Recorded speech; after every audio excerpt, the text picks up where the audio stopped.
असम के senior police officer आनंद मिश्र ने police की नौकरी छोड़ दी है, यानी इस्तीफा दे दिया है। आनंद मिश्र असम मेघालय काडर के आईपीएस ऑफिसर हैं।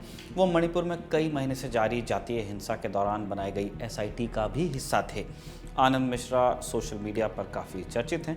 उन्होंने इस्तीफा देते हुए कहा कि वो आज़ादी की ज़िंदगी जीना चाहते हैं, लेकिन कयास लगाए जा रहे हैं कि आनंद मिश्र लोकसभा चुनाव में कैद हो सकते हैं, लोकसभा चुनाव लड़ सकते हैं। चर्चा है कि आजकल में ही उनकी आरएसएस प्रमुख मोहन भागवत से मुलाकात हो सकती है। मणिपुर भेजे जाने से पहले आनंद मिश्र असम के लखीमपुर जिले में कप्तान थे, यानी कि एसपी थे। असम सरकार के मुख्य सचिव को भेजे लेटर में आनंद ने अपने सामाजिक और व्यक्तिगत लक्ष्यों की बात कही है। उन्होंने कहा कि ये पत्र मेरे बिना शर्त आईपीएस की नौकरी से इस्तीफे का है। मैं कई तरह की सामाजिक सेवा और दूसरी जिम्मेदारियों से अपनी आज़ाद ज़िंदगी जीना चाहता हूँ। ये काम आईपीएस के मैंडेट, जो कि नियम और आदेश हैं, उनसे परे हैं। आनंद मिश्र ने असम सरकार से गुजारिश की है कि उनका इस्तीफा 16 जनवरी 2024 तक स्वीकार कर लिया जाए। इंडिया टुडे नॉर्थ ईस्ट की खबर के मुताबिक सूत्रों ने यह संकेत दिया है कि आनंद मिश्र अपने गृह राज्य बिहार में बीजेपी ज्वाइन कर सकते हैं और अगले साल यानी कि 2024 में लोकसभा चुनाव भी लड़ सकते हैं। ये भी संभावना जताई जा रही है कि आज या फिर कल यानी कि 28 या 29 दिसंबर के रोज़ उनकी संघ प्रमुख मोहन भागवत से एक ज़रूरी मुलाकात हो सकती है। ये मीटिंग असम के माजुली में होगी। मोहन भागवत भी माजुली की 2 दिन की यात्रा के लिए डिब्रूगढ़ पहुंचे हुए हैं, जहां से माजुली नज़दीक पड़ता है। आनंद मिश्र बिहार के भोजपुर जिले में परसौरा गांव के रहने वाले हैं, लेकिन परवरिश और पढ़ाई उनकी कलकत्ता में हुई।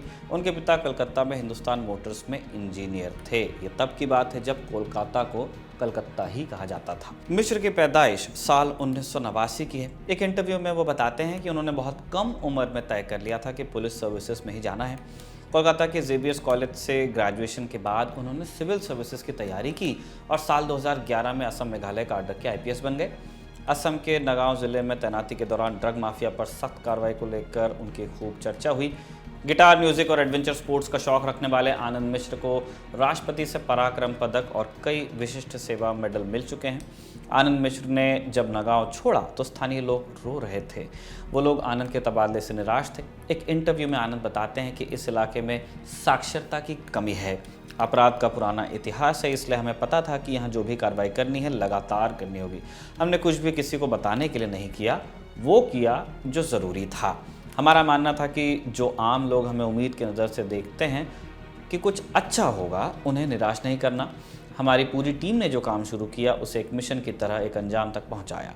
उन्होंने अपनी बात में भी जोड़ा कि उन्हें लगता है कि वो तो बस चेहरा बन गए, इलाके से अपराध खत्म करना एक पूरी टीम का काम था। आनंद का पैतृक गांव पड़सौरा बिहार के बक्सर जिले से बिल्कुल सटा हुआ है। शायद इसीलिए मीडिया रिपोर्ट्स में ये कयास लगाया जा रहा है कि वो बक्सर लोकसभा सीट से बीजेपी के टिकट पर चुनाव लड़ सकते हैं। इस सीट पर ब्राह्मण वोटर्स अच्छी तादाद में भी हैं। फिलहाल बीजेपी के अश्विनी चौबे यहाँ से सांसद हैं। ये जानकारी आपके लिए जुटाई थी हमारे साथी शिवेंद्र ने और इसे कैमरे पर रिकॉर्ड किया आलोक ने। देश और दुनिया की बाकी खबरों के लिए जुड़े रहिए दी ललन टॉप के साथ।